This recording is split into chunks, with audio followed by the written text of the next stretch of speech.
Hello everybody, Eternal Flame here, and today we are here to talk about Maki Zenin and why Maki Zenin is likely going to do a lot better against Sukuna than people think. After all, we did a video like this for Yuta Akotsu, and I turned out being somewhat right, where I said that Yuta was going to do much better against Sukuna than a lot of people thought he was going to end up doing, mainly because of how weakened Sukuna was at that point, but at the same time he wasn't going to surpass Sukuna or do anything crazy like that or even win the fight. But he was still going to do incredibly well, as now we're going to do a similar type of video like that for Maki. Now that Maki has already gone to her first chapter in a 1v1 against Sukuna, and it's just going to keep going and going, so now is the perfect time to talk about why Maki will do much better against Sukuna than I think people are expecting her to do. Now we're going to talk about this on two separate fronts, where the first front is going to be a power scaling front, and the second front is going to be a narrative front, and why Maki has a lot of potential to do good in both fronts. So let's talk about power scaling up first. Now, I think two things need to be noted. Number one, how massively weakened Sukuna is up to this point, because Sukuna has been so incredibly nerfed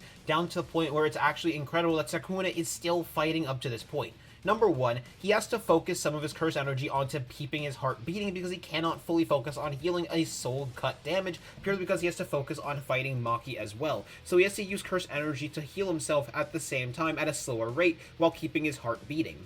Number two, Sukuna's curse energy reserves are incredibly weakened to this point, where he has even less than Yuta Akotsu up to this point, because of all the battle damage that had come directly from Gojo, as well as Yuta Akotsu, Rika Orimoto, and Yuji Itadori all jumping them together, and overall just weakening Sukuna's curse energy massively. And speaking of Yuji, his damage to Sukuna's soul should still remain. After all, Sukuna's output was massively, drastically weakened by Yuji directly and his soul punches. Now it's likely going to start getting a little bit better now that Yuji is no longer constantly attacking him, and Megumi doesn't have the will to keep fighting. However, it is still massively weakened up to this point. Stack that with how much lower curse energy Sukuna has, and he is just put in an extremely bad place. So not just is Sukuna put into an extremely bad position, he's also currently up against Maki Zenin, who Maki Zenin in this current moment is one of the best counters to Sukuna's overall moveset and how weakened Sukuna actually is, and is a perfect matchup for him.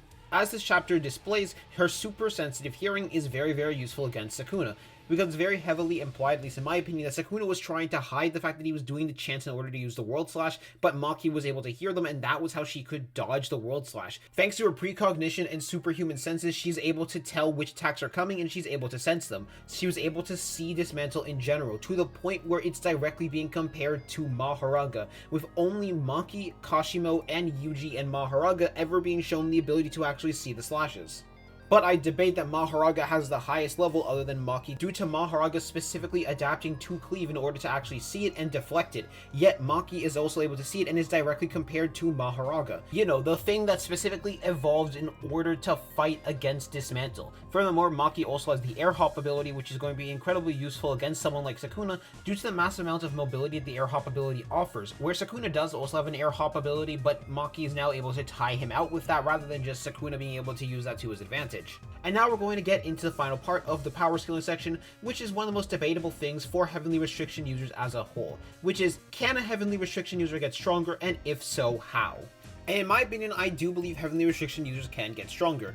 Now, most of the contention for Heavenly Restriction users being able to get stronger comes from the fact that Heavenly Restriction users are made to be the peak of humanity and the peak of physical strength. So the question is, how can they get stronger? And in my opinion, it's pretty simple, really. Just simple training like everybody else. After all, we know something very, very interesting about Toji, about how the fact that Toji has most definitely gotten stronger. Mainly because of the fact that the scar that was on Toji's cheek came from the Cursed Spirit Pit. And you might be wondering, how does this lead to Heavenly Restriction users being able to get stronger? Well, in my opinion, it's pretty simple.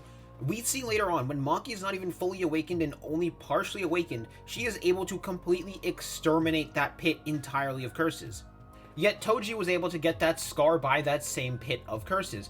Yet Toji in the future is known to be even stronger than that partially awakened Maki. Stack that with Mai Zenin's desire to not get stronger at all, also holding Maki back from getting stronger, implying it would be possible for Maki to train to get stronger. I do think it is very, very likely and very possible for Heavenly Restriction users to get stronger overall. Stack that with the fact that we know everyone else in the cast has gotten stronger, from Yuji to Yuta to Hikari to every single one of the other members of the cast through Sukuna's own statement. I still see it being very possible that Maki could have just gotten stronger as well, likely just through having to train with everybody else, as well as whatever method they used to cheat, which we still do not know how they were able to cheat and how they got this strong in over a month of time, but they were still able to get strong through a method of cheating, and it likely did apply to Maki as well. Stack that with the fact that Maki already has experience of fighting Sukuna. Now, it should be noted, this was this Sukuna massively nerfed to less than 10% of his output whenever he attacked and barely used his technique, but that experience is still going to help a lot because some people just straight up don't have experience at all against Sukuna, an advantage that Maki has. Furthermore, this is a massively nerfed Sukuna fighting against what could be a much stronger Maki than what had fought him in the past. However, that's just simply talking about on a power scaling front and a power scaling front of why this could potentially make sense. But in a narrative front, Maki also has some arguments for why Maki doing incredibly well against Sukuna can work as well. And that is because Sukuna represents the complete opposite path of strength that Maki represents. Whereas Yuta represents the complete opposite view of love from Sukuna, Maki represents a different form of strength entirely from Sukuna. Sukuna is considered the peak of Jujutsu perfection. His body was made in order to use Jujutsu sorcery to its absolute peak, where he has 4 arms in order to constantly make hand signs in order to amp his Jujutsu even further, to an extra mouth in order to constantly chant without needing to strain his own lungs, as well as a curse technique with several applications that he has created to fit every single situation and scenario, even to amplify his own close quarters combat ability by surrounding his hands directly in dismantle. Sukuna represents the perfection of Jujutsu, what an ideal sorcerer should be like, and what the perfect form of sorcery should be like. Now, while yes, Sukuna does have incredible physical strength thanks to his physical body, but he still represents the pure perfection of Jujutsu, especially with his mind. His mind being able to use the technique of Tenshou's near perfection just based off what he saw from Megumi doing it alone, and use it in completely different ways than Megumi could ever hope to do. Him having by far and away the most cursed energy we have ever seen, having efficiency that rivals the Six Eyes directly. He is the peak of Jujutsu, and that makes him the perfect opponent for Maki. Maki, who gains all the benefits from the peak of humanity. Incredible physical strength and speed, incredible precognition, weapon skills, extra powerful senses. All of that is up to Maki to utilize. And we have a perfect match of magic versus people. Physical strength and physical gains versus magic powers. The peak of humanity versus the peak of sorcery.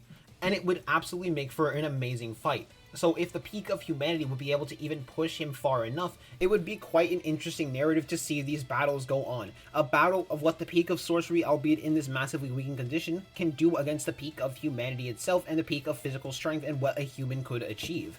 Now, it should be noted, I also don't expect Maki to win at all. I can see this being a very, very incredible fight, where people will likely end up joining in later into the fight, especially considering the fact that we know Yuji is now fully healed now, or at least finishing up his healing process now that he actually figured out which part of his body was injured, so he's more than likely going to be joining into the battle now and in the future. But I also expect Sukuna to stop holding back on Maki entirely, and that is where he's going to use this power that Urame talked about, as Urame kind of foreshadowed directly that Sukuna is still not going all out, and I think Maki is going to be the show of Sukuna's true and absolute strength. Especially with Maki dodging the world slash very, very recently thanks to her abilities.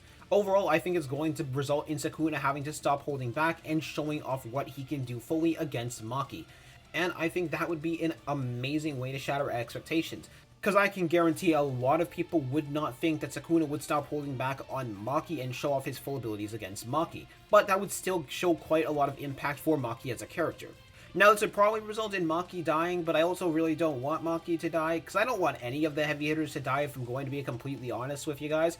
But overall, if this was how Sukuna ended up showing off his full power, that would certainly leave quite an impact if Maki was the one who would push him to that level, and just showing how strong the peak of humanity and the peak of what humanity can achieve can really do. But that's just my opinion, and I want to hear what you guys think in the comment section down below. Am I overhyping Maki a little bit, underhyping her? I want to know what you guys think in the comment section. I'm going to see y'all later. Peace out.